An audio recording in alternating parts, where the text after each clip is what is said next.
मैं कलम लेकर के बोल रहा हूं और मैं डॉक्टर चंद्र सुभाष को चैलेंज भी कर रहा हूं कि क्या मैं झूठ बोल रहा हूं तो आप मेरी बातों को आप आकर के पूरे समाज के सामने रखेंगे। मैंने उनको मना किया था कि आपके यहाँ मैं ऑपरेशन नहीं कराऊंगा। कि एक ऐसे व्यक्ति द्वारा जिसको 2022 में अरे राज मंदिर में घोटाला के आरोप में हटा दिया गया था जॉब से, वो आदमी आज सोशल मीडिया पे अनाप शनाप लिख रहा है। कुछ असामाजिक तत्वों के द्वारा उनको सपोर्ट भी किया जा रहा है। आज मैं चलने के काबिल नहीं हूँ, दो स्टिक के सहारे मैं चलता हूँ। इस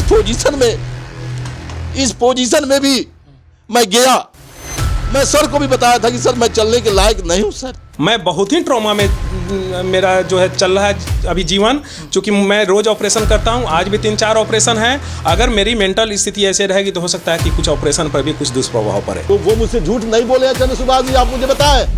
आप मुझे धोखा नहीं दिया है ये भी मुझे बताएं। आप मुझे गुमराह नहीं किया है ये भी बताएं। तो वह 10 जगह अपना इलाज कराता था, कभी प्रॉपर मेरे से इलाज नहीं कराया। मैंने इस बार आयुष्मान भारत के तहत उसका मुफ्त में उसका जो है प्लेट निकाल दिया।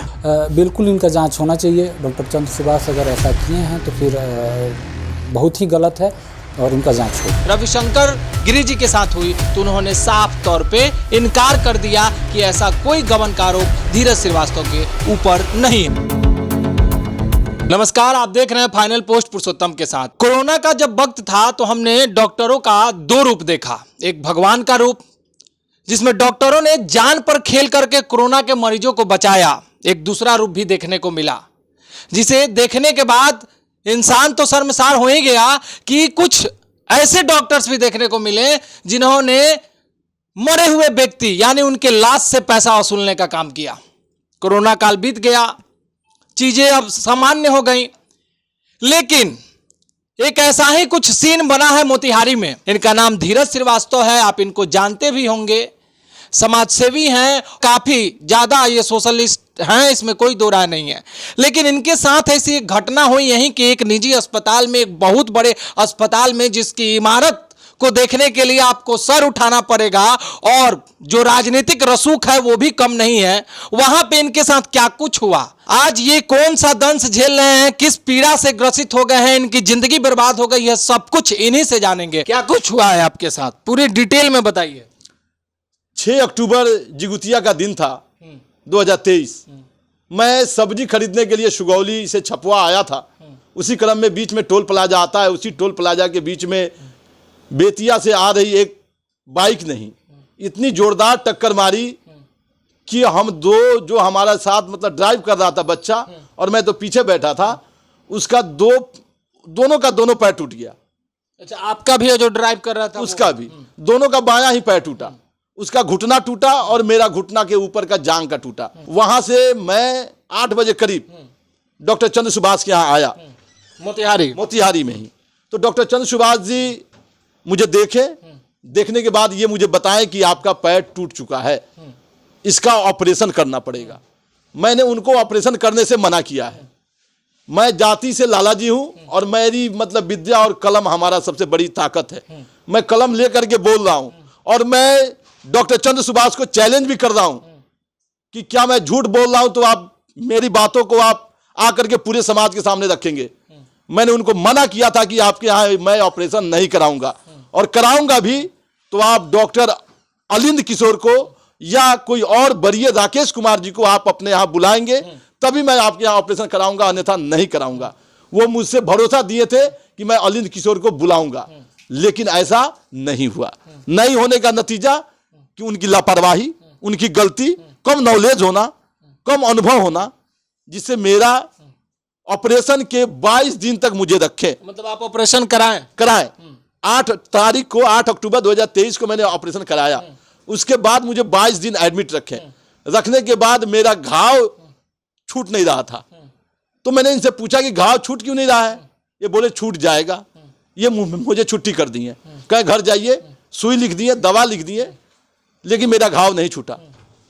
फिर ये मुझे बीच में कमेंट किए कि अरे ये सब डॉक्टर मेरा जूनियर है, ये सब क्या करेगा। कमेंट किया है मुझे दुख है इस बात का कि वो दूसरे डॉक्टरों का सम्मान नहीं करते हैं। ये मैं फाइनल पोस्ट के माध्यम से मैं चुनौती दे रहा हूं फिर कि वो शहर के, मोतिहारी शहर के किसी डॉक्टर को वो अपने बराबरी में नहीं रखना चाहते हैं।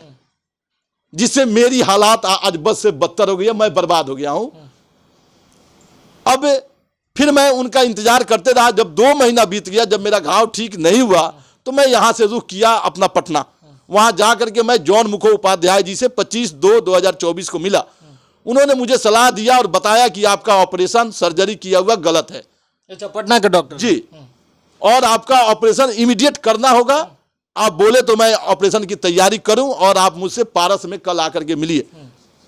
फिर मैं उनकी मोटी रकम के अनुसार 4 लाख रुपए की डिमांड थी उनकी।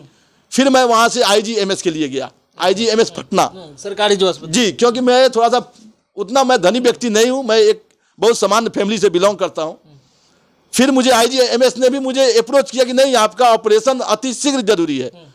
वो मुझे 60,000 रुपए मांगे कि 60,000 में मैं तुम्हारा ऑपरेशन कर दूंगा। ऑपरेशन कराने के बाद, ऑपरेशन कराने के 2 महीने बाद फिर ऑपरेशन के लिए, क्योंकि ऑपरेशन गलत हुई थी, इसलिए फिर ऑपरेशन के लिए दोनों ने मुझे सलाह दिया।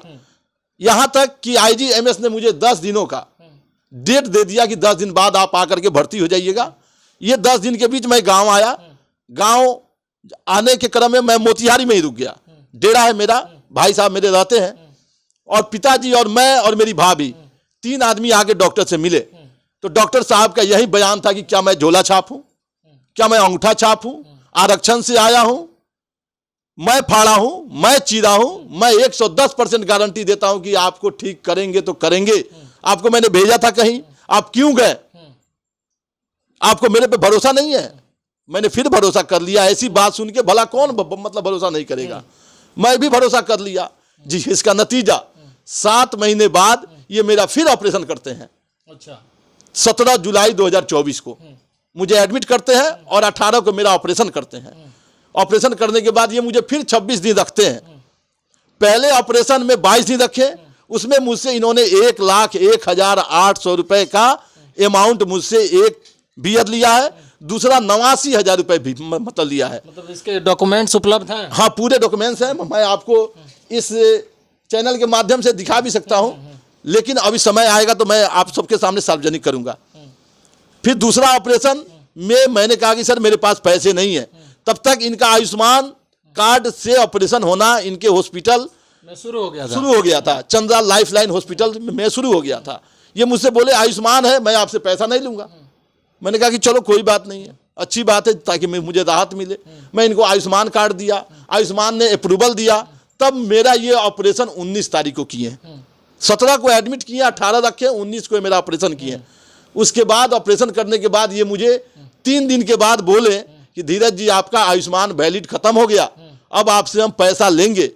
मैंने कहा सर पैसा मेरे पास तो है नहीं, तो कहीं से ला करके दीजिए मुझे। फिर मैं ब्याज पर पैसा ला करके इनको 38,000 रुपए मैं इनको दिया हूं कैश, कोई बिल नहीं, एक सादा कागज पर बिल दिए हैं। मैं फिर मतलब चंद्र सुभाष को चुनौती देता हूं कि क्या मैं झूठ बोल रहा हूं, तो आप भी किसी भी चैनल या अपने सोशल साइट पे आके आप हमारे बातों का खंडन करें। ये सादे पर्ची पर कच्चा बिल भी नहीं बोल सकते उसको। आयुष्मान भारत का कार्ड का रकम खत्म होने के बाद 33,000 रुपए आप देते हैं? 38,000 रुपए देते हैं। दवा अलग, दवा का इन्होंने मुझसे 22,000 रुपए लिया है। उसके बाद ये मुझे 26 दिन के बाद बोले आपका हड्डी जुट गया है। मैं उसी एक्सरे को, ये कई लोगों से मुझे झूठ बोले हैं कि धीरज जाकर के पैर तोड़ लिया है। मैं उनके सामने रोया था, गिड़गिड़ाया था, बच्चे की कसम खाई थी मैंने कि देखिए मैं ऐसा कुछ नहीं किया हूं जो आप मेरे पे आरोप लगा रहे हैं। ठीक आज भी वो एविडेंस है। जो एक्सरे को इन्होंने बोला है कि हड्डी 100% जुटी है, उसी एक्सरे को बेतिया नासिर अली ने कहा है कि हड्डी नहीं जुटी है।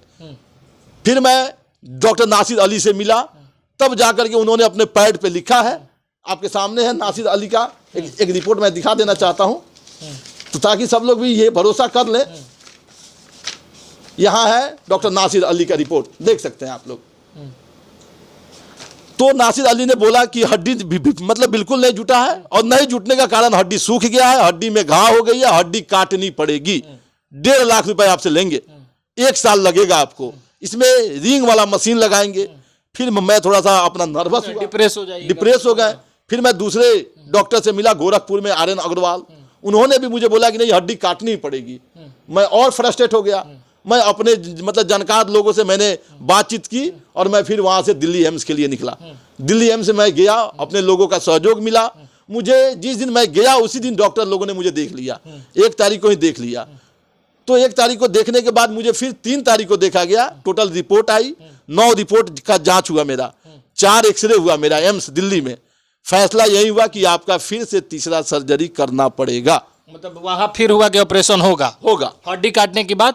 हड्डी काटने के बाद वो लोग बोले कि अगर आपको घाव हो जाती है तो हड्डी काटना पड़ेगा। अच्छा।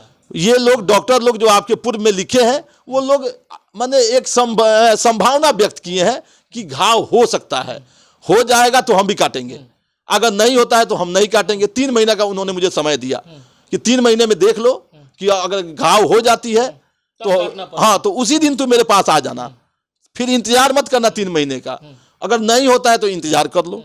उन्होंने मुझे मतलब बोला कि तुम ऑपरेशन तुमको कराना है तो तुम चलो पटना एम्स, वहां तुमको बेड मिल जाएगा आसानी से। मैं बिहार का ही डॉक्टर हूँ, विजय डिंगे, उन्होंने मुझे रेफर किया है और रेफर करके मुझे पटना भेजे। पटना में आया, यहाँ पे सब कुछ डॉक्टर ने मुझे देखा, दवा लिखा और बोला कि धीरज सीनियर लोग हैं, उनकी बात मानो, वो लोग सही कह रहे हैं, तो आप 16 नवंबर के आकर के हमसे मिलो।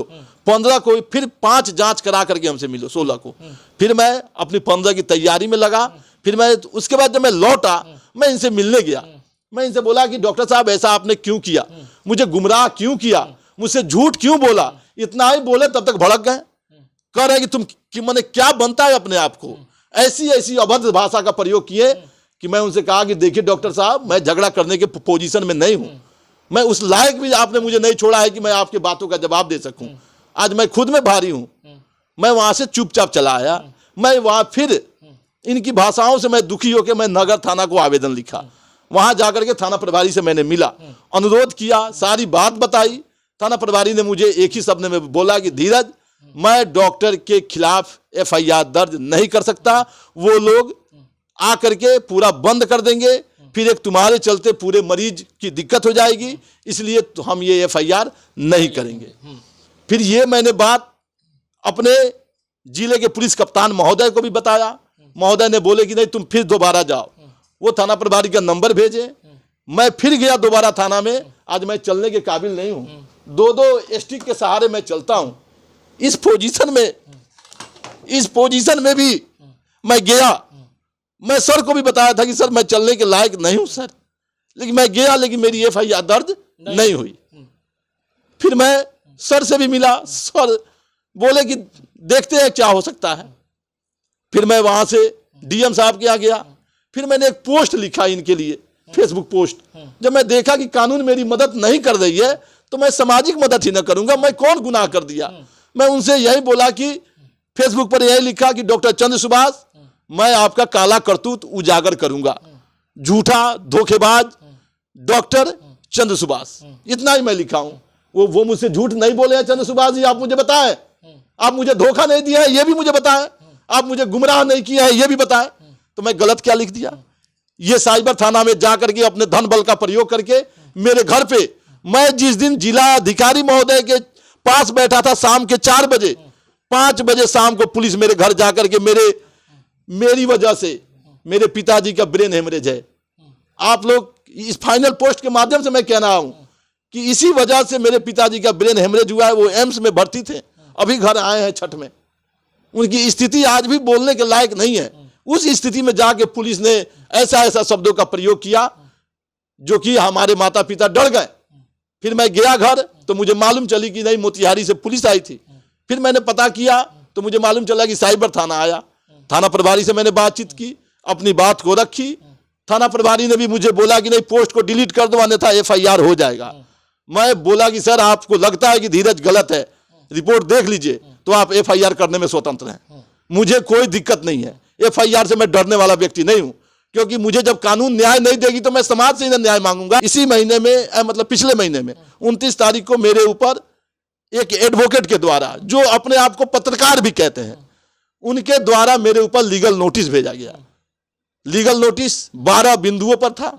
मैं उसका भी जवाब देने के लिए सक्षम हूं, क्योंकि मैं गलत नहीं हूं। और 12 नहीं, आप 22 बिंदु पर भेज दें, हर बिंदु का जवाब मैं अपनी मजबूती से आपके सामने दूंगा। ये सब समस्या है। आज मुझे कोर्ट भी जाना पड़ रहा है। इस स्थिति में मेरा ऑपरेशन भी होने वाला है।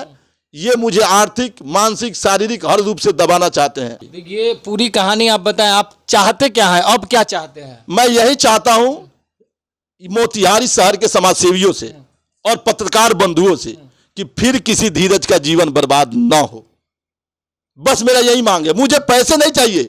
आज मैं फिर विद्या लेकर कह रहा हूं कि मुझे पैसे की जरूरत नहीं, मुझे उस धीरज की जीवन बचाने की जरूरत है जिसको ये ऐसा लालची, झूठा, धोखेबाज, घटिया भी है ये ऐसा डॉक्टर की करतूत हर युवा को, पूरे बिहार वासियों तक संदेश जाए और कोई इसे इलाज ना कराए। इसका नाम सुन करके इन लोग ना ना ना इसके यहां मत जाना। ये जीवन बर्बाद करने वाला डॉक्टर है, जीवन आबाद करने वाला नहीं है। ये रक्षक नहीं, ये भक्षक है। आखिरी वक्त में अब आपकी ऑपरेशन होने वाली है, तीसरी बार। हम ईश्वर से कामना करते हैं कि ऑपरेशन आपका सफल हो जाए, आप स्वस्थ हो जाइए। तो आप सबसे हम विनती करेंगे, हाथ जोड़ के प्रार्थना करेंगे आपका कि आप लोग मेरी भी आवाज़ बनिए, हमारी ताकत बनिए और हमारे इस मुसीबत में बर्बाद होते ज़िंदगी को बचाइए कम से कम आप। मैं IMA से ये मांग करूंगा और उनसे निवेदन भी करूंगा कि ऐसे जानलेवा डॉक्टर का लाइसेंस रद्द किया जाए। साथ ही अभी तो ये पति हैं, पति का ये करतूत है और रसूखदार राजनीतिक पत्नी, उनका भी कुछ खबर है जो आपको फिर मैं वो आगे उस पर बातचीत करेंगे। बहुत बहुत धन्यवाद। ओके, आपका भी स्टूडियो बहुत-बहुत में धन्यवाद। नमस्कार, आप देख रहे हैं फाइनल पोस्ट पुरुषोत्तम के साथ। धीरज श्रीवास्तव के द्वारा जो आरोप लगाए गए हैं डॉक्टर चंद्र सुभाष के ऊपर, आज हम उन्हीं के क्लिनिक में मौजूद हैं और उनका भी पक्ष जानने की कोशिश करते हैं कि धीरज श्रीवास्तव ने जो आपके ऊपर आरोप लगाया है कितना हकीकत है, कितना फसाना है, क्या कुछ है, पर्दे के पीछे की कहानी क्या है। एक पक्षीय बात को रखना शायद इथिक्स ऑफ जर्नलिज्म में ये नहीं है। तो हम लोग डॉक्टर चंद्र सुभाष सर के पास भी पहुंचे हैं। स्वागत है सर आपका। नमस्कार। धीरज श्रीवास्तव सोशल मीडिया और तमाम न्यूज चैनल प्लेटफॉर्म के द्वारा तरह तरह के आरोप लगा रहे हैं, कितनी हकीकत बात है, कितनी सच्चाई है उन आरोपों में? देखिए, बड़ी ताज्जुब की बात है कि एक ऐसे व्यक्ति द्वारा जिसको 2022 में अरे राज मंदिर में घोटाला के आरोप में हटा दिया गया था जॉब से, वो आदमी आज सोशल मीडिया पे अनाप शनाप लिख रहा है। कुछ असामाजिक तत्वों के द्वारा उनको सपोर्ट भी किया जा रहा है। मुझे मेरे शुभचिंतकों के द्वारा बताया है कि सोशल मीडिया पर आपके बारे में नाम लेके लिख रहा है। मैं देखा, मुझे बहुत बुरा लगा। मुझे जो है मेंटल ट्रॉमा भी हुआ। इसके लिए मैंने यहाँ पे साइबर सेल में भी उसके लिए कंप्लेन किया, एक्शन हाँ दिया और उसके बाद मैंने अपने वकील से लीगल नोटिस भी भिजवाया। चूँकि हम लोग समाज के शिक्षित और प्रतिष्ठित व्यक्ति हैं, इसलिए हम लोग सोशल मीडिया पे उन लोगों जैसा गिरी हरकत नहीं कर सकते हैं और हम लोग एक कानून के दायरे में ही रह के कानूनी रूप से उनको जवाब देने की कोशिश कर रहे हैं। चूँकि मैं बहुत ही ट्रॉमा में मेरा जो है चल रहा है अभी जीवन। चूँकि मैं रोज़ ऑपरेशन करता हूँ, आज भी 3-4 ऑपरेशन है। अगर मेरी मेंटल स्थिति ऐसे रहेगी तो हो सकता है कि कुछ ऑपरेशन पर भी कुछ दुष्प्रभाव पड़े। बार बार उनके द्वारा जो आरोप लगाए जा रहे हैं कि मैं इलाज के लिए गया, उन्होंने ऑपरेशन किया, ठीक नहीं हुआ, फिर ऑपरेशन, थोड़ी उस कहानी को आप अपने माध्यम से दर्शकों को बताइए कि क्या कुछ हुआ, आपने उन्हें क्या कहा, किन चीज़ों को उन्होंने माना, नहीं माना, क्या हुआ, ये सारी कहानी आप अपने माध्यम से बताइए। हाँ, बस मैं बता रहा हूँ। चूँकि मैं सोशल मीडिया पे कभी उसको जवाब नहीं दिया, लेकिन मुझे लगा कि आप लोगों के माध्यम से मेरा पक्ष भी जाना चाहिए, इसलिए मैं आप लोगों को यह जवाब दे रहा हूँ। हकीकत है जो अभी तक सारे समाज के लोग एक तरफा जो है जो आरोप लगाया जा रहा है उसको जा रहा है। मैं जो भी बता रहा हूँ एकदम सच्चाई है उसमें, है ना। और यह है कि 2023 में चूँकि धीरज श्रीवास्तव से पहले से मेरा परिचय था, उसके परिवार के लोगों का मैंने इलाज भी किया है। मेरे गाँव के बगल का लड़का है, वह फ़ोन किया कि मेरा एक्सीडेंट हो गया है। मेरे साथ एक और लड़का है, उसका जिसका नाम मुरारी था, उसका भी 2 जगह फ्रैक्चर हो गया है। वो मेरे पास आया। मुरारी का भी मैंने ऑपरेशन किया, 2 ऑपरेशन उसका हुआ। धीरज का भी मैंने ऑपरेशन किया। उसके बाद जब ऊंड हील कर गया तो स्टिच रिमूव करने के बाद कहीं कोई ऊंड नहीं था, मैंने दोनों को डिस्चार्ज कर दिया। उस समय अरे राज मंदिर के महंत श्री रविशंकर गिरी जी भी यहाँ पर आए थे। महंत जो हैं उनके द्वारा मैंने कहने पे लगभग जो बिल बना था, लगभग जो, चूँकि ये लोग एसी रूम में रह रहे थे, जिससे बिल बना, 3 ऑपरेशन हुआ, जिससे मैंने लगभग 50,000 रुपीज़ मैंने उसमें रिबेट कर दिया। इसकी गवाह अगर इसकी पुष्टि आप कर सकते हैं, जो महंत जी है गिरी जी, उनसे आप पुष्टि इसकी भी कर सकते हैं। वह जो आरोप लगा रहा है कि मैंने इतना रुपया दिया, यह रुपया लगभग, वह मेजर एक्सीडेंट था, कंपाउंड इंजरी। कंपाउंड इंजरी इसको कहते हैं जिसमें पूरा उंड भी हो, लेसिरेटेड उंड था, और 3 ऑपरेशन था, 2 मुरारी का ऑपरेशन था, एक इसका ऑपरेशन हुआ। तो इसका मैंने पूरा चार्ज, इसका लगभग मैंने इसका जो भी इसका चार्ज बन रहा था, एसी रूम में रहते हुए भी 3 ऑपरेशन का 1 महीना दोनों पेशेंट रहा, मैंने लगभग 50,000 रुपया उसमें उसको रिबेट माफ कर दिया, रिबेट कर दिया। जो उसके पास बिल होगा उसमें आप लोग देखिएगा, आप लोग उसको अगर ढंग से आप लोग बिना बायसनेस के साथ एक निष्पक्ष, चूंकि मीडिया भी हमारी जो है, मीडिया अगर सही है तो हम लोग भी मजबूत है। मेरी यही इच्छा है, मैं आप लोग के सामने इसलिए आया हूं कि समाज में जो दुष्प्रभाव फैलाया जा रहा है और कुछ असामाजिक तत्वों के द्वारा उनको जो सपोर्ट किया जा रहा है उसका पर्दाफाश हो। मैं आप में इस कार्य में आप लोगों का सहयोग चाहता हूं। तो आप लोग जो महंत जी हैं उनसे भी पुष्टि कर लेंगे। उसके बाद धीरज श्रीवास्तव के बाद मेरे पास मेरा प्रिस्क्रिप्शन होगा, उस पर भी आप लोग देखिएगा कि वो जब भी मुझे दिखाने आया तो उसमें F लिखा होगा। मैंने उसके कभी कंसल्टेंसी भी नहीं लिया, उसे फ्री किया। वह यहाँ से टाका कटाने के बाद वह चला गया यहाँ से। आपने क्या कहा था उनको टाका कटाने के जाने के बाद? हाँ, कि अभी जो है तुम्हारा हेवी है, थोड़ा उसका हेवी बिल्ड था उसमें। मैंने कहा था कि देखो प्लेट लगा है, तुम अभी चलना नहीं, जिससे बाथरूम वगैरह, अभी टॉयलेट वगैरह सब ही अभी बेड पे ही होगा, तुमको अभी टॉयलेट वगैरह नहीं जाना है। लेकिन मुझे बाद में पता, लगभग 3 महीना के बाद मेरे पास आता है, 2 या 3 महीना के बाद, एग्जैक्ट याद नहीं है, कि सर मुझे घाव हो गया है। तो मैंने देखा, मैंने यही कहा कि मैं तुम्हारा इलाज करता हूं, अगर नहीं ठीक होगा घाव तो प्लेट निकालना पड़ेगा। मैंने उसके बाद पता चला कि मैंने दवा दिया, उसके बाद फिर 3-4 महीना वो नहीं आया। बाद में पता चला कि पटना वगैरह कहीं कहीं और डॉक्टर से जाके वो कंसल्ट किया है। फिर वह मेरे पास आया, हम कहते देखो कहीं भी जाओगे तो जब तक घाव तुम्हारा नहीं छूटेगा कोई कुछ नहीं करेगा इसमें। मैं भी वही कोशिश। फिर क्यों हो गया? चूंकि वह मेरी कारण क्या होता है? कारण डॉक्टर है तो आपको कारण यही होता है कि हमने तो यहाँ पे स्टिच, मैंने जो ऑपरेशन हुआ, स्टिच रिमूव करने के बाद घाव एकदम हेल्दी था, भेज दिया। खान पान गड़बड़ी है, रहन सहन सफाई वगैरह नहीं करने की वजह से इससे भी होता है। पेशेंट का अब घर पे कैसे रहन सहन है, कैसे रह रहा है, क्या मेरा प्रिकॉशन जो कहा गया है कि मीठा नहीं करना है, खट्टा नहीं, चलना नहीं है, हाँ चलना नहीं है, वो सब कर रहा है, वह लाइफ स्टाइल का। लेकिन बाद में मुझे पता चला कि वह मेरी बात कोई भी नहीं मानता था। मैंने उसे कहा था कि अभी टॉयलेट भी नहीं जाना है तुमको। अच्छा। अपने जो बेडरूम में ही उसके लिए चेयर दिया था, वहीं पे चूंकि प्लेट भी टूट सकता था या इन्फेक्शन, वही सब इन्फेक्शन हुआ, लेकिन वह उससे मानने से इनकार कर दिया। जो भी हो, एक बार स्वीकार भी किया। लेकिन मैंने उसके बाद जो प्रोटोकॉल है, मेडिकल प्रोटोकॉल के अनुसार जो है कि अगर इन्फेक्शन हो जाता है तो मेडिसिन, एंटीबायोटिक चलाइए। चूंकि हम लोग ऑर्थोपेडिक सर्जन है तो उसमें स्टील लगता है, इम्प्लांट लगता है, तो अगर इन्फेक्शन नहीं होता है तो फिर से इम्प्लांट निकालना पड़ता है। तो मैंने उसको कुछ दिन इलाज कराया, वो बीच में रह के गायब होता था, 2 महीना 3 महीना, फिर आता था, समझ में नहीं आता था। हमेशा कहते थे उसको कि तुम रेगुलर रहो, तो वह 10 जगह अपना इलाज कराता था, कभी प्रॉपर मेरे से इलाज नहीं कराया। मैंने इस बार आयुष्मान भारत के तहत उसका मुफ्त में उसका जो है प्लेट निकाल दिया। और जब प्लेट निकाला तो उसको यही बोला कि देखो ऊपर वाले की कृपा से तुम्हारा जो है अभी प्लेट जो है, जो हड्डी है वह पूरी तरह से तो नहीं जुटा है, लेकिन लगभग जुट गया है। तुम यही 2-3 महीना तुमको चलना नहीं है। तो चला गया यहाँ से। स्टिच वगैरह कटने के बाद घाव एकदम उसका ठीक हो गया, कहीं कोई नहीं था, घाव भी उसका सूख गया। हमने कहा कि जाओ, ऊपर वाला चाहेगा तो तुमको ऑपरेशन करने की जरूरत नहीं होगा। अगर यह डिस्प्लेस्ड रहता तो ऑपरेशन करने की जरूरत होता। 3 महीना बाद वो आता है मेरे पास। जुलाई में मैंने इसे छुट्टी दिया, वह 3 महीना के बाद अक्टूबर फर्स्ट वीक में आता है, कहता है पैर में सूजन हो गया है। पैर में सूजन हो गया। जब हमने एक्सरे का आया तो देखे डिस्प्लेस्ड है। तो पहले बार जो यहाँ से डिस्चार्ज हुआ था उस समय का एक्सरे का भी पिक्चर मेरे पास है, जो 3 महीने, दोनों में डिफरेंट है। हाँ, पहला जो मेरे पास से गया है वो अनडिस्प्लेस्ड था, वह यूनाइटेड था, पार्शियली यूनाइटेड था। चूंकि इन्फेक्शन हुआ था तो डिलेड यूनाइट होगा ही, हीलिंग होगा ही। उसके बाद क्या हुआ कि वह 3 महीना के बाद आता है, हड्डी एकदम अलग है। मैंने पूछा तुम चला है, लेकिन वो इनकार किया। बाद में पता चला कि वह कार उड़ सब चला रहा था, जिससे उसकी हड्डी टूट गई। मैंने कहा कि अब तुम्हारा ऑपरेशन हम नहीं करेंगे, क्योंकि अब तो बिना ऑपरेशन का ठीक होगा नहीं, लेकिन तुमको मैं कोशिश करता हूं कि मेरे जूनियर, मेरे बैचमेट, मेरे सीनियर सभी अच्छे जगह हैं, मैं तुम्हारा ऑपरेशन बहुत ही कम खर्च में करा दूंगा। लेकिन उसका जिद था कि नहीं, आप पैसा मुझे दीजिए। तो मैं न गलत ऑपरेशन किया हूं, न मैं झोला छापा। पैसे की मांग की उन्होंने। पैसा हमेशा मांगा हुआ, पैसा ही मांगता है। और जब देखा कि डॉक्टर साहब पैसा नहीं दे रहा है, मैं पैसा नहीं दे रहा हूं, तो वह सोशल मीडिया पर झूठा आरोप लगा के दोषारोपण कर रहा है, मुझे डिफेम करने की कोशिश कर रहा है, जिसके लिए मैं कानून के दायरे में उस पर कार्रवाई कर रहा हूं। लीगल नोटिस भेजा हूं, आगे जो भी होगा कानून के दायरे में मैं उस पर कार्रवाई करूंगा। उनका कहना है कि मुझसे बहुत सारे पैसे लिए गए, बिलिंग का भी दिखाना है कि हमने जो भी वहाँ पे बिल बनता था उसमें हमसे अधिक रुपए लिए गए हैं, और बहुत सारे आरोप लगाए जा रहे हैं उनके द्वारा। आरोप आप भी मीडिया में हैं, आए दिन ऐसे केसेस देखते होंगे।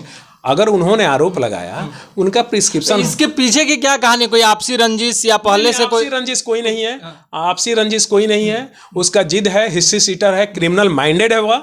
चूंकि क्रिमिनल माइंडेड नहीं है, आप पता कीजिए, आप तो मीडिया में हैं, आप पता कीजिए कि 2022 में क्यों उसको अरेराज मंदिर से हटाया गया। वहां पर भी उसने वह टिकट काटने का काम करता था, लाखों का गबन किया था उसने, इसलिए वहां से भी निकाला गया था। वहां से निकालने के बाद भी जब निकाल दिया गया उसको गबन के आरोप में, तो उसको मीडिया पर उसको भी वो हाइप किया था। यह पहली बार नहीं है कि किसी के बारे में मीडिया पर इस तरह सोशल मीडिया पर दुष्प्रचार कर रहा है। इसके पहले जो महंत जी हैं, महामंडलेश्वर गिरी जी, उनके बारे में भी सोशल मीडिया पर दुष्प्रचार किया है। यह पुरानी उसकी आदत है।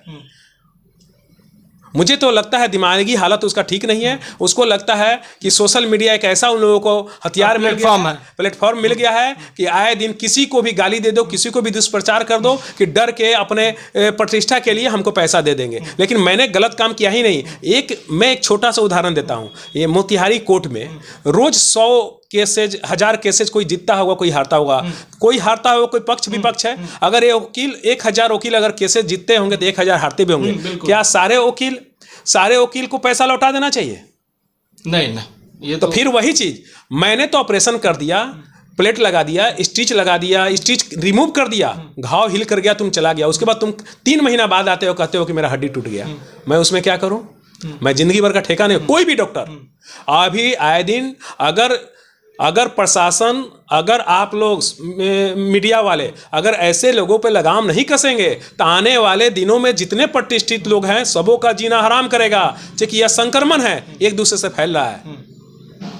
यह बहुत ही गलत दिशा में इन लोगों का व्यवहार जा रहा है कि किसी के बारे में सोशल मीडिया में लिख दो, उसके बाद जो है पैसा लेके डिलीट कर दो। मैंने कभी प्रयास नहीं किया कि इनको मैं पैसा गलत। एक आरोप जो उनका है, ये अंतिम सवाल है मेरा, कि वो कंप्रोमाइज करने के लिए पैसे की डिमांड कर रहे हैं कि कुछ पैसा ले लो और कंप्रोमाइज कर लो।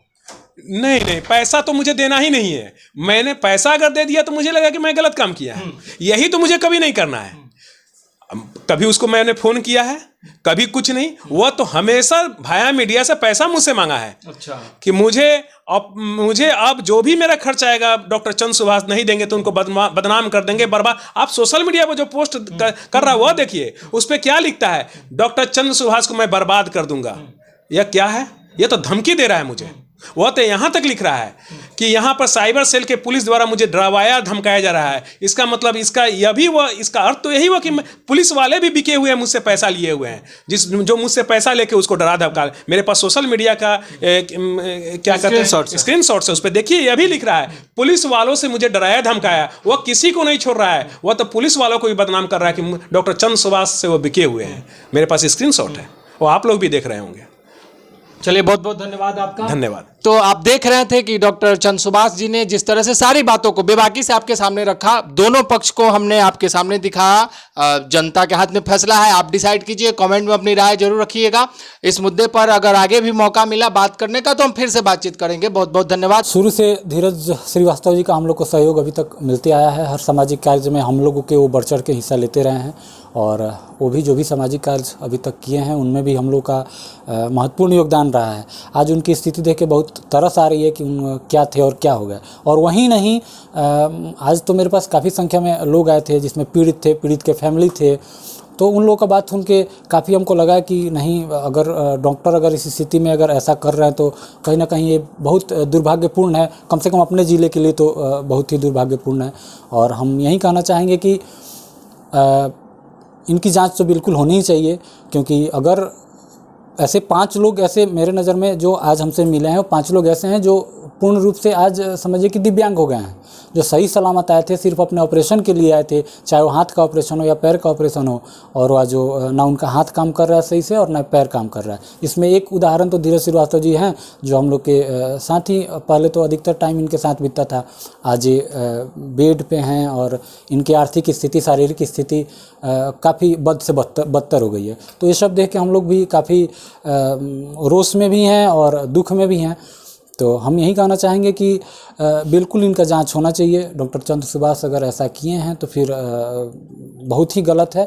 और इनका जांच हो। दोनों पक्षों को सुनने के बाद जो एक महत्वपूर्ण बात निकल करके सामने आई वो बात ये है कि जिस तरह से धीरज श्रीवास्तव के ऊपर डॉक्टर साहब के तरफ से आरोप लगाया गया कि उन्होंने जो यहाँ का मंदिर है सोमेश्वरनाथ मंदिर में जो गबन का आरोप उन्होंने लगाया, इस पर जब हमारी बातचीत वहाँ के महंत रविशंकर गिरी जी के साथ हुई तो उन्होंने साफ तौर पे इनकार कर दिया कि ऐसा कोई गबन का आरोप धीरज श्रीवास्तव के ऊपर नहीं। अब ये जो भी बातें हैं दोनों पक्ष को सुनने के बाद अब ये दोनों पक्ष, क्योंकि धीरज श्रीवास्तव भी कोर्ट में जाने की तैयारी कर रहे हैं, कोर्ट जाने के लिए तैयार हैं, उधर से भी लीगल नोटिस दिया गया है, तो मामला कोर्ट में किस करवट बैठता है, किस करवट जाता है, लेकिन अंतिम निष्कर्ष में हम यहीं पे पहुंचते हैं कि धीरज श्रीवास्तव के साथ सहानुभूति है। आगे क्या कुछ होगा हमारी पैनी नजर रहेगी, मौका मिलेगा तो फिर हम इन चीजों पर बात करते आपको नजर आएंगे। बने रहिए आप हमारे साथ, देखते रहिए फाइनल पोस्ट। बहुत बहुत धन्यवाद।